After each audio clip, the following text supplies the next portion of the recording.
Bonjour à toutes et à tous. Aujourd'hui, nous nous trouvons à Lavigné, en Haute-Saône, à la fromagerie du Tertre qui est tenue par Monsieur Paulin. Et nous avons également rejoint notre partenaire Alexandre Lilbert, qui est l'installateur, qui a installé toute l'installation de chauffage, donc la chaudière PC60 qui est juste derrière moi, ainsi que 6 capteurs solaires sur le toit. Petite mais puissante, la ETA PC, donc pelée compacte, nécessite peu de place et convient à tous les projets, donc pour une maison d'habitation ou pour un bâtiment professionnel comme ici. Cette chaudière peut être installée partout puisqu'elle fonctionne en prélevant l'air extérieur à la chaufferie et elle fonctionne donc de manière dépendante ou indépendante à l'air ambiant. Reliée à un silo de stockage de 43 mètres cubes, la chaudière prélève les pelés grâce à une unité de 8 sondes d'aspiration, ce qui permet au silo de se vider uniformément. En plus de cette chaudière, 6 capteurs solaires sont installés sur le toit de la fromagerie pour assurer une production d'eau chaude ainsi que le process de fabrication de fromage. Il s'agit d'un système solaire combiné, donc un SSC de la marque Zonnencraft. Enfin, ces deux ballons tampons de 2500 litres chacun qui recueillent la chaleur de la chaudière et des capteurs sur le toit pour produire de l'eau chaude et ainsi l'injecter dans le système de chauffage ou pour l'eau chaude sanitaire en fonction de la demande. Maintenant, je vous laisse avec Mélodie qui va procéder à l'interview de Monsieur Paulin et d'Alexandre Gilbert. Donc bonjour à tous, nous sommes aujourd'hui avec Monsieur Paulin qui est donc le propriétaire de la fromagerie. Alors on voulait un peu savoir comment s'était passée la mise en place, pourquoi est-ce que vous avez choisi ces produits spécifiquement? Eh ben, on a voulu travailler avec une énergie biomasse pour répondre un peu à une réalité contextuelle par rapport aux économies d'énergie.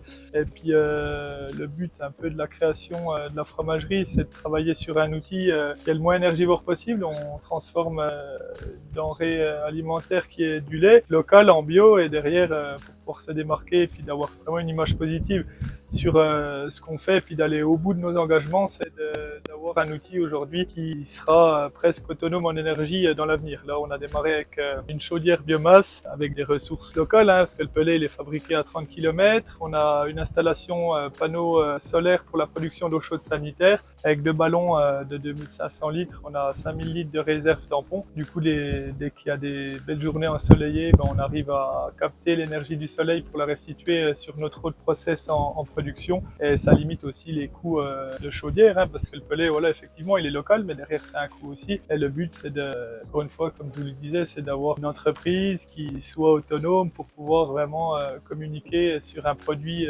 100% local. D'accord. Et vous appréciez du coup la production de votre chaudière et des panneaux solaires? Vous êtes content Ouais, de votre je installation? suis content, c'est assez ludique même au niveau de l'installation et puis de la programmation, du suivi. C'est très simple et ça fonctionne bien au quotidien. Ouais. D'accord, vous l'avez bien pris en main, Ouais. c'était Oui, et puis on assez simple a, voilà, d'utilisation. c'était aussi le choix de travailler avec un chauffagiste local, c'est d'avoir une SAV qui soit réactive, quelqu'un sur place. Aujourd'hui, les outils industriels, on se rend compte qu'il y a plus énormément d'entreprises autour de chez nous et on est obligé de travailler avec des services qui travaillent à distance ou qui mettent des fois du temps pour réagir s'il y a un problème. Et là, nous, par rapport à notre type de production, on ne peut pas se permettre d'attendre 2 jours de délai pour intervenir sur le système parce qu'on a quand même une denrée alimentaire, comme je vous le disais, entre les mains et puis il faut maîtriser la qualité produit en premier quoi. Absolument. Ouais. Et qu'est-ce qui vous a fait choisir ETA et Zonnencraft? ETA, voilà, c'est déjà la marque logiste locale et puis on a pu avancer un petit peu sur l'étude du projet avec ETA Zonnencraft et puis on a réussi à s'entendre par rapport à mes besoins. Et aujourd'hui, j'ai réalisé le bon choix de travailler avec cette structure et cette marque qui a une belle réputation aujourd'hui. D'accord. En tout cas, le plus important, c'est que vous soyez Ouais. satisfait et que tout se passe bien, en effet. En tout cas, merci d'avoir répondu à nos questions et merci de nous avoir accueillis dans votre belle Eh ben, y a pas de fromagerie. quoi. Ça a été vraiment très instructif et très intéressant de vous écouter. Merci à vous. Merci beaucoup Timothée pour vos réponses. Et maintenant, place à la visite de la fromagerie. Dans cette salle, le lait caillé est mis dans des moules pour en faire du fromage. Ici, à la fromagerie du Tertre, 2 fromages sont fabriqués. Il y a le vacherin lavinois et le lavis bio. Dans cette pièce, le lait et le sérum, aussi appelés petit lait ou lactosérum, sont mis dans ces grosses cuves pour être stockés. Une fois moulés, Les fromages sont mis dans ce bassin d'eau saumurée pour qu'ils soient nourris en bactéries. Tous les fromages sont entreposés dans la cave d'affinage et leur croûte est plusieurs fois par semaine nettoyée et frottée avec une mixture secrète et c'est ce qui fait leur goût unique. Alexandre, vous allez bien? Bonjour, ça va et vous? Ça va, merci. Alors, je voulais savoir, quel était votre ressenti par rapport à l'installation? Comment ça s'est passé? Mon ressenti, alors un petit peu de stress au départ, D'accord. au niveau de l'installation, c'est assez conséquent comme installation, donc voilà. Après, ça s'est très bien passé au niveau installation, réalisation, il n'y a pas eu de soucis techniques. Beaucoup de questions qui m'ont été répondues par Energy Concept, donc à ce niveau-là, il n'y a pas eu de soucis, quoi. Ouais. Donc, et puis après, ça s'est fait petit à petit, quoi. D'accord. Vous vous êtes senti accompagné par Energy Je me suis Concept, ça s'est bien passé? senti bien accompagné, oui, au départ. Donc on s'est rencontrés avec Energy Concept, avec les techniciens pour parler du projet. Et du coup, l'accompagnement s'est fait tout seul, quoi, en fait. Et ça s'est très bien passé. D'accord.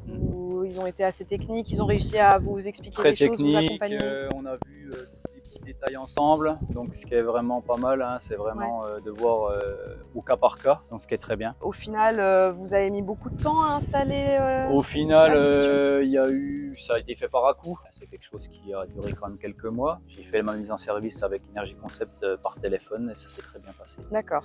Voilà, une journée quasiment de mise en service et depuis là, tout marche très bien. Rien à redire. Parfait. Donc tout va bien.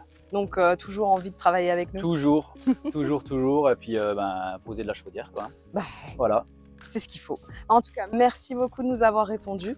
Merci pour ce beau projet. Et puis, en espérant qu'il y en aura plein d'autres. De rien, puis à la prochaine. Merci. Un grand merci à Timothée et à Alexandre d'avoir participé à cette vidéo. Merci à vous de l'avoir regardée. On se retrouve très bientôt pour un nouveau débrief client. Et en attendant, vous pouvez nous suivre sur Facebook, sur Instagram et sur LinkedIn. À bientôt!